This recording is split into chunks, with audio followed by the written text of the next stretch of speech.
This game is fun. I just got it over the holidays and I'm still not quite done. I'm enjoying taking my time with it, but I've already found a couple levels that I definitely want to include in the series, so let's take a look. The first is World 2-5 Double Cherry Pass. As you might guess from the title, this is the first stage to feature the Double Cherry power-up, a new item in Super Mario 3D World that creates a clone of your character. As soon as you start the level, you see one on a pedestal in front of you, making sure you can't miss it. What's really cool is that you already kinda know what it is, even though you haven't used it before. Look at it next to something like the Super Bell. It's got the eyes, it's got the glow, and if nothing else, you already saw it with all the other power-ups in the game's opening cinematic, so you know it's safe to grab. Now, you might think it's silly for me to suggest that you might not trust it at first, but if you hadn't seen this before, you'd have no idea what it does. Everything in this game is adorable. It could be an enemy for all you know. That's why it's smart design that Nintendo left those little visual cues I mentioned a moment ago that allow you to associate it with something you're already familiar with. Once you walk up and grab it, its effect is immediately understood. You get a clone of your character and you control both copies at the same time. It's simple enough that it doesn't need any sort of explicit tutorial, so the rest of the level is structured to teach you the specifics that you won't just immediately pick up on. First, the fire flowers you can find throughout the level are there to teach you that the Double Cherry is different from other power-ups in that it's applied independently of them. You can have multiple Fire Marios or even a clouder, yes it's a real word, of Cat Marios.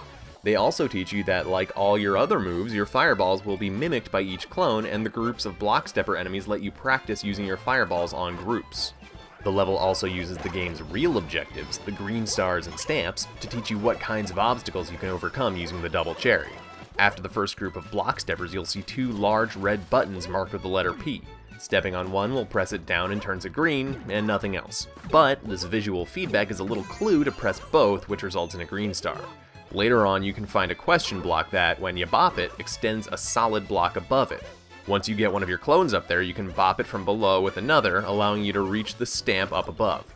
Finally, right before the flag at the end of the level, you find a platform with the number 4 on it. If 4 characters stand on it, it activates the platform and carries them up to the final star.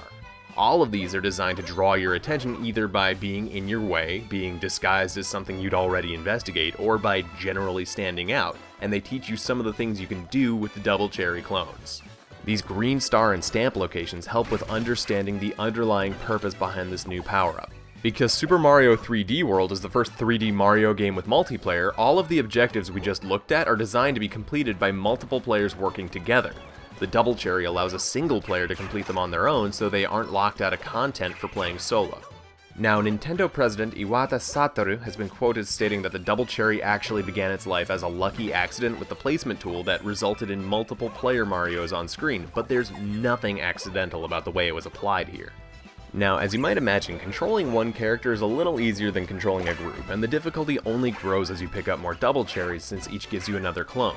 The mechanic forces you to focus on carefully controlling your input, and by definition, anything that increases your focus in a game also increases engagement. As you probably know by now, I'm all about game design that increases engagement, and the Double Cherry definitely fits the bill. Because it's such a tricky mechanic, the level is designed to allow you to get used to it without overwhelming you. You'll notice that there aren't any big gaps you have to cross, and there aren't many bottomless pits, so you don't have to be super precise with your platforming while you get acquainted with the new mechanics. One of the cleverest details about how the level teaches you is the Double Cherries themselves. There are a total of 5 spots where you can get a Double Cherry, and this number is important for 2 very specific but really cool reasons. The first is that you can have a total of 4 extra characters at once, so you can use the 5th Double Cherry to get back to the maximum even if you lose a clone. This allows you to make a couple of free mistakes while still having the 4 characters you need at the end of the level to get the final star. It's natural to think that you might mess up while you're learning how the doubles work, so this means you don't have to play absolutely flawlessly in order to get all the collectibles.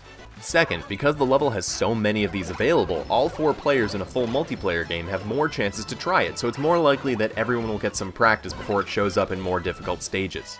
Speaking of which, remember what I said about how Double Cherry Pass doesn't force you to do any tricky platforming over bottomless pits? The next time you encounter the power-up all the way in World 4-3, you don't have it so easy. In contrast to the structure of Double Cherry Pass, Beep Block Skyway forces you to make carefully timed jumps between platforms that disappear and reappear in time to the music, all while you manage a group of clones. The difference in structure between these 2 levels tells us something really important about the design philosophy behind them. After the Double Cherry is introduced in World 2-5, Nintendo is so confident that you've learned how it works that they don't bring it back until a whole 2 worlds later, and as if that weren't enough, they throw a totally new mechanic at you for good measure. The game doesn't waste your time or insult your intelligence by making you replay any sort of tutorial on how the double cherry works when it comes back in World 4, instead trusting you enough to assume that you became familiar enough with it when it was introduced in World 2.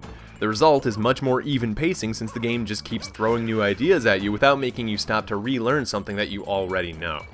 These two levels are a showcase for how to teach a mechanic that's simple to understand on a basic level but takes some practice to apply.